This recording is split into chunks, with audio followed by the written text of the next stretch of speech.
Hi, in this video I'll be showing you how to add a countdown timer to OBS.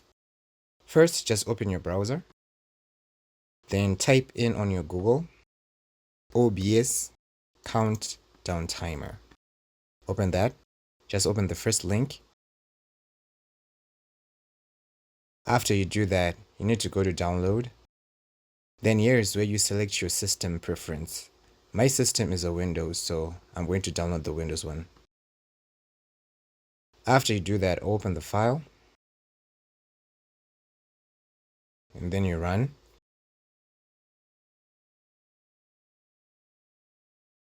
When this comes out, just go on more information and then click run anyway.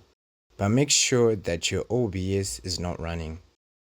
So I'm going to close mine and then I'm going to see you after I've installed it. I finished installing it. So where you see your timer is just go on docs.